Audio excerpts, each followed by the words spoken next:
James ली versus Kite game, इन दोनों में से ज्यादा स्ट्रॉन्ग कौन है? जब से चैप्टर 609 में जेम्स एंड कीटे की इनकम्प्लीट फाइट हुई थी तब से फैंस के बीच में ये काफी डिबेट चल रही है। किसी के अकॉर्डिंग जेम्स ली ज्यादा स्ट्रॉन्ग है तो किसी के अकॉर्डिंग कीटे गेम ज्यादा स्ट्रॉन्ग है। तो इन दोनों की सही में अगर प्रॉपर फाइट हो एंड तक तो आखिरकार जीतेगा कौन? तो इस वीडियो में आज हम इसी चीज को डिकोड करने वाले हैं, लेकिन मेरे पर्सनल पॉइंट ऑफ व्यू से। तो चलो बिना किसी देरी के स्टार्ट करते हैं। सबसे पहले आता है जेम्स ली, फर्स्ट जनरेशन का लेजेंड, जिसने फर्स्ट जनरेशन को एंड किया था, जिसने यूआईएसबी डैनियल से फाइट कर रखी है, जे ग्योना टॉम ली को हरा रखा है, अपने यूनिक पाथ को मास्टर कर रखा है, शोंगजुक के इक्वल लेवल पर फाइट कर रखी है। और फिर आता है कीटे किम, फर्स्ट जनरेशन का नाइटमेयर, जिसने जी चैंग क्वैक को बहुत इजीली हरा दिया था, यूआई डैनियल एंड पाथ जिन्यूंग तक को हरा दिया था। ऑल्सो बुसान आर्क में कीटे किम ने जिनरैंग, डैनियल, वास्को, जेक, सैंग बेक और भी काफी सारे बंदों को बहुत इजीली हरा दिया था। सबसे पहले अगर हम कीटे किम की रो स्ट्रेंथ की बात करें तो वो बहुत ही ज्यादा है, वर्ष में हाईएस्ट भी मान सकते हो करंट टाइम में। और हो भी क्यों ना, कीटे किम लुकिज्म की दो मोस्ट पावरफुल ब्लड लाइन का एक सुपर हाई ब्रीड है। उसकी मदर है रे यामाजाकी, जो कि यामाजाकी की मेन ब्रांच से आती है। रे गेंजो की बेटी थी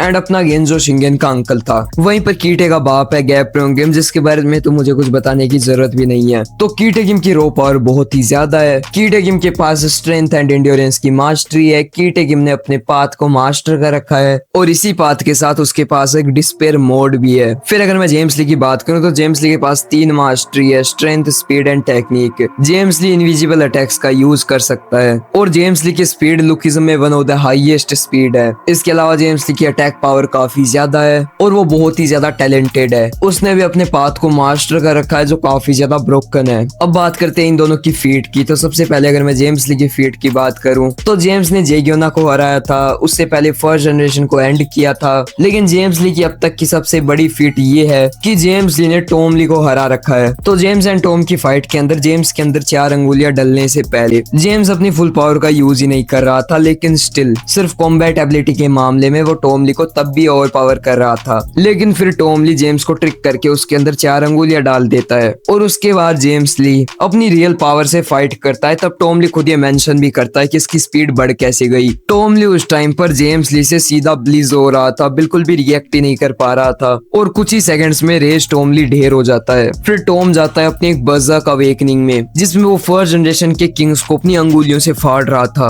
और उसे भी जेम्स ली पाथ का यूज करके बहुत इजीली हरा देता है। अब बात करते हैं कीटे किम के फीट की। तो कीटे किम ने पाथ डैनियल को हराया था, उसके बाद उसने जिन्यूंग पार्क को हराया था, फिर इसके बाद यूआई डैनियल को और उसके बाद हमारे अवेकन्ड पाथ जिन्यूंग को। ये फीट कीटे किम की सबसे बड़ी फीट है और लेट्स बी ऑनेस्ट, कीटे किम की फीट मच बिगर है क्योंकि जिन्यूंग पार्क डायरेक्टली टॉम ली से अबव स्टेट करता है और पाथ जिन्यूंग की तो तुम बात ही छोड़ दो। तो फीट वाइज कीटे किम काफी ज्यादा सुपीरियर है जेम्स ली से। इसके साथ ही कीटे किम की एंड्योरेंस एंड ड्यूरेबिलिटी बहुत ज्यादा है, ऑल्सो स्टेमिना भी। तो फाइट अगर लंबी खिंचती है तो कीटे किम को एडवांटेज मिलेगा। अब इस पॉइंट तक तुम्हें ऐसा लग सकता है कि कीटे किम तो क्लियर विनर है, लेकिन ऐसा नहीं है। अब मैं एक ऐसा पॉइंट बताता हूँ जो प्रूफ करता है कि जेम्स ली कीटे किम से जीत सकता है। अब वो वैलिड है या नहीं ये तुम अपने हिसाब से डिसाइड कर सकते हो। तो जब कीटे किम जिन्यूंग पार्क एंड यूआई डैनियल सबको हराकर अपने जेम्स ली के पास आता है तब कीटे किम ये बताता है कि उसने डैनियल को मार दिया और तब जेम्स ली उससे काफी गुस्सा होता है एंड दोनों की फाइट होती है। अब पॉइंट ये है कि जेम्स ली काफी स्मार्ट इंसान है। अगर उसे पता है कि कीटे किम को वो हरा ही नहीं सकता तो वो कीटे किम से कभी फाइट लेता ही नहीं। ऑल्सो जेम्स ली को कीटे किम के पावर लेवल्स के बारे में कंप्लीट नॉलेज है। इसका एक प्रूफ ये है कि जब कीटे किम एंड यूआई डैनियल की फाइट हो रही थी तब जेम्स ली हमारे किंग मेकर जे को बताता है कि फाइट का रिजल्ट ऑलरेडी डिसाइडेड है, क्योंकि उनमें से एक बंदा अभी भी परफेक्ट नहीं है, या मैं बोल सकता हूँ कि उनमें से एक बंदा अभी भी अपने प्राइम में नहीं है, मींस कीटे अपने प्राइम में है। अगर जेम्स ली कीटे के प्राइम या पीक के बारे में मेंशन कर रहा है तो डेफिनेटली उसके पावर लेवल्स के बारे में तो जेम्स को पता ही होगा। और अगर हम ये मानकर भी चलते हैं कि जेम्स ली को कीटे गेम के पावर लेवल्स के बारे में कंप्लीट नॉलेज नहीं है, जैसा कि हमने देखा भी था जेम्स एंड कीटे के क्लैश में, जेम्स जब अपने पाथ का यूज करता है तब वो बोलता है कि तू अभी भी हमेशा की तरह अननोइंग है, ये चीज अभी भी तुझ पर काम नहीं कर रही है। तब भी जेम्स ली फाइट को टालता नहीं है, वो फाइट को फर्दर कंटिन्यू करता है। इवन चांगशु के फाइट रोकने के बाद भी जेम्स ली कीटे को बोलता है कि तुझे उस बात का प्राइस तो पे करना पड़ेगा। तो जेम्स के कॉन्फिडेंस से ऐसा लग रहा है कि वो कीटे गेम को हरा सकता है। आई नो ये पॉइंट काफी सारे बंदों के लिए कन्विंसिंग नहीं होगा, लेकिन बताना जरूरी था।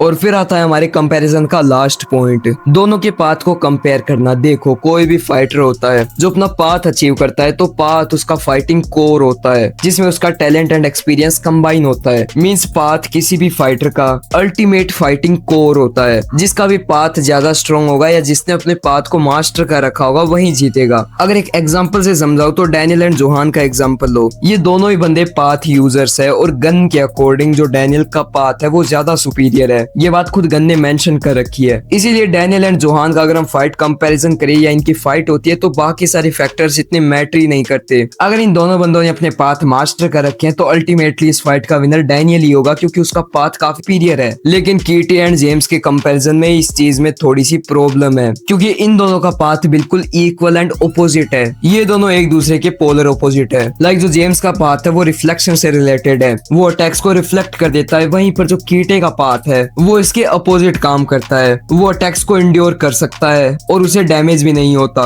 लेकिन फिर चैप्टर 609 में जो जेम्स एंड कीटे की फाइट हुई थी पाथ यूज करने से पहले की, उसमें भी ये दोनों बंदे बिल्कुल इक्वल थे। तो इनमें से आखिरकार स्ट्रॉन्ग कौन है? चलो मैं बताता हूँ तुम्हें फाइनल कंक्लूजन। पर्सनली अगर ये अपने बेस मोड में फाइट करते हैं, लाइक जेम्स अगर अपने पाथ का यूज ना करे, कीटे भी ना करे अपने पाथ एंड डिस्पेयर मोड का यूज, तो मुझे पर्सनली ऐसा लगता है कि जेम्स कीटे को आउट स्पीड कर सकता है। अब भले चैप्टर 609 की फाइट में कीटे जेम्स के अटैक्स पर इजीली रिएक्ट कर पा रहा था, लेकिन जैसा कि मैंने अपनी एक वीडियो में समझाया था कि जेम्स ली कभी भी फाइट में अपनी फुल पावर का यूज करता ही नहीं है स्टार्टिंग में, जो तुम्हें एंड में स्क्रीन पर दिख जाएगी, जाकर एक बार चेकआउट कर लेना। तो अगर जेम्स अपनी स्पीड एंड टेक्निक मास्टरी का सही से यूज करे स्ट्रेंथ मास्टरी के साथ, तो वो स्पीड एंड टेक्निक के साथ कीटे को आउट स्पीड कर सकता है और अल्टीमेटली बेस मोड में जेम्स जीत सकता है। लेकिन फिर आता है कीटे का डिस्पेयर मोड एंड पर्सनली मुझे ऐसा लगता है कि जेम्स ली की अभी तक की कोई भी फीट के अकॉर्डिंग वो इस मोड को काउंटर नहीं कर सकता। और जैसा कि हमने ऑलरेडी देख ही लिया, जेम्स अपने पाथ के साथ कीटे के अटैक को सिर्फ डॉज कर सकता है, उससे काउंटर अटैक नहीं कर सकता।